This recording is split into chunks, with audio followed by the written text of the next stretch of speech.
Selamat siang rekan-rekan, kembali bersama saya Maruli Tua Sinambela. Ini ada permintaan dari rekan-rekan kita, khususnya yang konsen trading di XAU US dollar atau emas. Jadi ada yang japri saya. Sebenarnya saya sudah membuatkan di marulitua.com.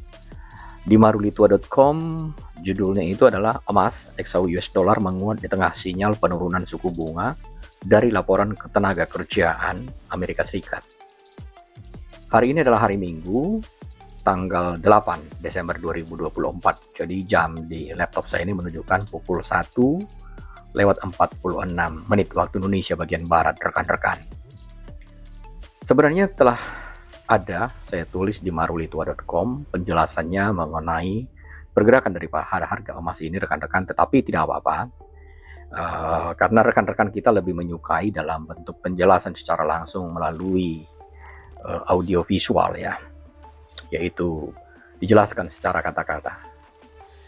Nah, di sini saya sudah catatkan bahwa harga emas ini memang mengalami kenaikan ya. Ini kenaikan yang moderat bagi saya, ini kenaikan yang moderat pada hari Jumat itu karena kita baca bahwa ketenaga kerjaan Amerika Serikat bulan November ini memberikan indikasi bahwa adanya pelonggaran di pasar tenaga kerja.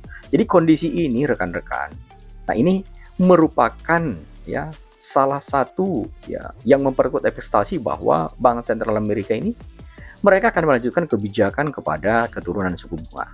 Ya, penurunan suku bunga. Jadi ini indikasi, ini baru sebatas indikasi. Jadi ini menjadi faktor utama ya yang membuat emas itu menjadi aset lindung nilai pada hari Jumat. Kalau kita mengamati pada penutupan perdagangan terakhir ya, emas berjangka itu naik 0,2% ya, rekan-rekan. Kita bisa lihat kurang lebih 0,2% di 2631,78an karena laporan non-farm payroll ini, di mana ini menunjukkan peningkatan pekerjaan sebesar 227.000 pada bulan November. Laporannya 227.000 pada bulan November 2024 pastinya. Lebih tinggi dari perkiraan pasar yang hanya 200.000 ya. Jadi sekalipun kalau kita perhatikan ada lonjakan angka tersebut dari revisi untuk Oktober. Nah, jadi pelemahan dalam sektor swasta itu masih ada rekan-rekan. Jadi hal ini menunjukkan bahwa pasar tenaga kerja sebetulnya itu masih tetap ya melemah. Nah, ini merupakan peluang kebijakan, khususnya itu kebijakan moneter bisa lebih longgar rekan-rekan. Nah, pada kesempatan ini kita bisa melihat bahwa adanya satu korelasi ya, di grafik ini ada korelasi grafik dengan pergerakan harga. Nanti kita akan membahasnya secara langsung di MetaTrader. Di mana dari analisa kita bisa melihat bahwa harga emas saat ini dekat pivot rekan-rekan di 2663 ya 87-an. Nah, tepatnya berada di sini rekan-rekan, kita bisa lihat sama-sama di pivot ya. Nah, pivot yang ini rekan-rekan ya. Kemudian adalah juga kita bisa mendeteksi bahwa ya adanya support dan resisten yang kita bisa lihat. Ya, artinya ada potensi kenaikan jika nanti ya harga emas ini berhasil menembus resisten di 2649. Resisten yang di sini. Jadi rekan-rekan yang perlu perhatikan ya, ini level ini ya di 2649 kurang lebih ya. Jadi ada peluang dia bisa lanjut ke resisten 2 yang di 2656. Resisten 2-nya itu yang di sini rekan-rekan. Oke, ini adalah resisten 2-nya. Dan ya apabila momentum tetap kuat, target berikutnya di resisten 3. Jadi ini resisten 3-nya di sini. Ya, ini adalah di resisten 3, rekan-rekan kita bisa lihat sama-sama ini yang merupakan resisten 3. Nah, pergerakan ini ya salah satu trigger pendukungnya itu adalah pelemahan American dollar dan ekspektasi kebijakan daripada Bank Sentral Amerika yang dovish rekan-rekan. Nah, ini kalau kita berbicara tentang perihal harga bullish.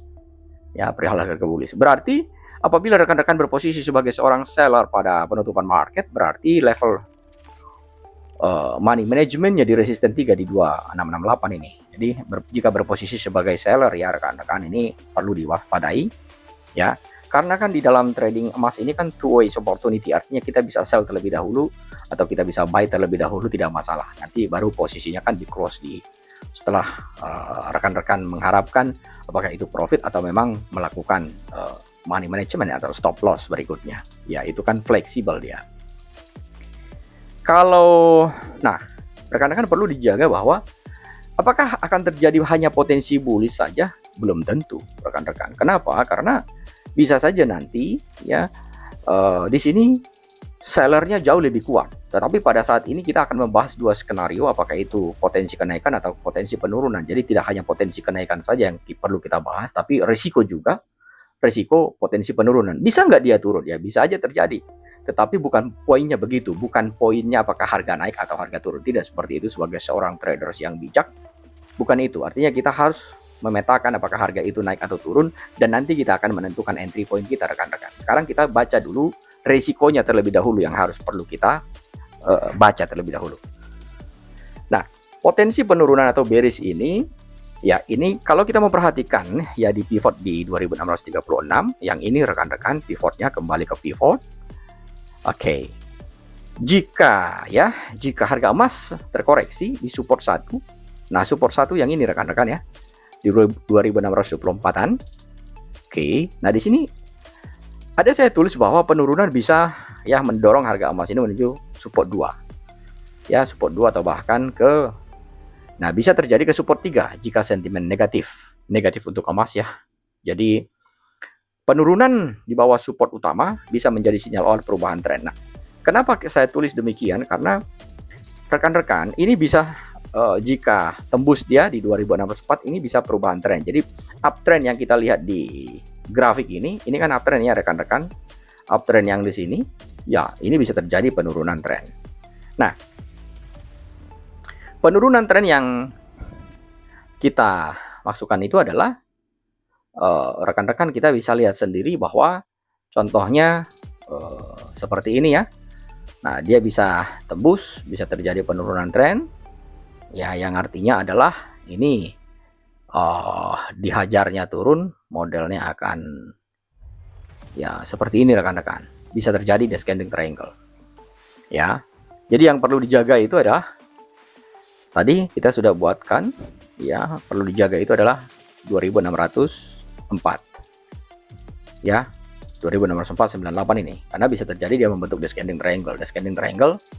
Nah, bisa begini rekan-rekan, hati-hati ya. Nah, descending ini membentuk pola yang disebut sebagai descending. Kalau ascending dia ke atas, kalau descending dia ke bawah. Ini descending yang cukup besar. Nah, artinya probability penurunannya, nah ini hati-hati ya, jangan ketawa-ketawa dulu rekan-rekan, karena dalam dunia trading itu yang perlu kita perhitungkan itu adalah risikonya terlebih dahulu. Nah, ini yang disebut sebagai descending. Oke, tapi mudah-mudahan tidak seperti ini rekan-rekan, karena ya rekan-rekan atau kita yang ada berposisi sebagai seller itu pun berbahaya juga ya. Nah, bisa ke 2488 kalau terjadi. Jadi yang perlu diwaspadai ini di 2600 berapa tadi rekan-rekan? Ini 2604. Ya, ini perlu dijaga. Nah, tapi di sini kan kita ada tulis bersama bahwa saya ada tulis bersama bahwa ya jika ya money manajemennya yang di sini dijaga, artinya di 2668 ini rekan-rekan. Nah, apakah ada probabilitas dia untuk bisa naik ke atas kembali? Ya, itu sangat dimungkinkan karena nah demikian polanya ya rekan-rekan, kalau rekan-rekan memperhatikan pola yang sedang terjadi saat ini. Ya, pola simetrikal yang cukup besar. Ya, symmetrical triangle-nya di sini cukup besar ya. Oke. Ya, mudah-mudahan ini tidak descending-nya tidak terjadi ya, tapi karena di sini masih membentuk pola uptrend dia rekan-rekan, jadi kemungkinannya masih akan bisa naik. Oke. Jadi ada beberapa dasar atau trigger pemacu. Pertama adalah yang mempengaruhi pergerakan emas saat ini yaitu pelemahan dolar. Artinya pasca rilis data tenaga kerja, emas itu memang ada sedikit mengalami melemah ya, tapi akibat daripada ekspektasi bahwa pasar akan menurunkan suku bunga ya, pelemahan dolar ya bikin emas itu menjadi menarik bagi investor global. Kemudian turunnya imbal hasil obligasi. Nah, penurunan dari imbal hasil obligasi Amerika mendukung daya tarik emas sebagai aset investasi untuk ditradingkan atau dibuy. Kemudian adalah 3, ekspektasi pemangkasan suku bunga, yaitu data ini bisa menunjukkan bahwa probabilitas pemangkasan suku bunga sebesar 25 basis point itu pada pertemuan Fed. Nah, ini Desember ya rekan-rekan ya. Ini meningkat lagi dia. Jadi 91% dibandingkan dengan 72% sebelum laporan ketenaga kerjaan dirilis. Nah, bagaimana sebenarnya analisis yang untuk logam lainnya? Nah, kita bisa melihat bahwa perak juga turun 0,7%. Ya, dan platinum juga 0,6%. Palladium juga 0,2%. Jadi kita bisa lihat bahwa harga emas saat ini masih berada dalam tren bullish. Nah, secara keseluruhan rekan-rekan, karena sebagaimana kita bisa lihat bahwa ada pola grafik ascending channel. Nah, jadi kalau ini tembus, dia membentuk, rekan-rekan bisa lihat sama-sama, membentuk descending. Kalau ini tembus, ya mudah-mudahan tidak ditembus.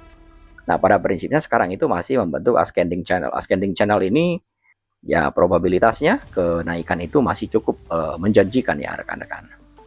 Nah, ini perlu diwaspadai ya kalau kita sebagai traders. Nah, ini kurang lebih begini ya rekan-rekan ya. Oke, ini saya coba buatkan lebih besar dulu garisnya ya. Demikian rekan-rekan.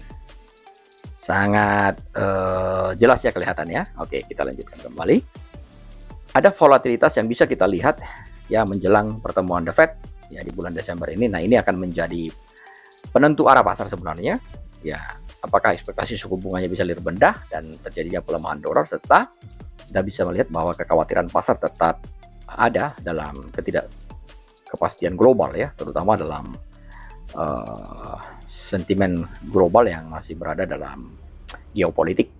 Nah, jadi emas bisa memiliki potensi besar untuk melanjutkan rally di tengah tren yang positif. Jadi dalam hal ini ya kita waspada, kita sama-sama waspada rekan-rekan. Jadi jangan sampai nanti ada keteledoran. Ya, kita tidak memperhatikan. Poin utamanya adalah kita perhatikan di mana support dan resistennya sebenarnya, dan money manajemennya ada di mana rekan-rekan. Ya, bikin simple saja, make it simple. Jadi agar bisa bermanfaat dan bisa diaplikasikan ke dalam transaksi. Disclaimer, ini informasinya saya sajikan hanya untuk tujuan edukasi dan analisis rekan-rekan. Jadi harga emas ini memang sangat berfluktuasi, juga dipengaruhi oleh banyak faktor makroekonomi, baik juga kebijakan moneter dan kondisi pasar global. Jadi pastikan bahwa rekan-rekan itu melakukan analisis tambahan atau konsultasi dengan ahli keuangan rekan-rekan sebelum membuat keputusan dalam perdagangan, sebelum melakukan transaksi. Ya, semoga informasi ini ya bisa bermanfaat untuk rekan-rekan. Ya, jangan lupa like, comment, dan share ya.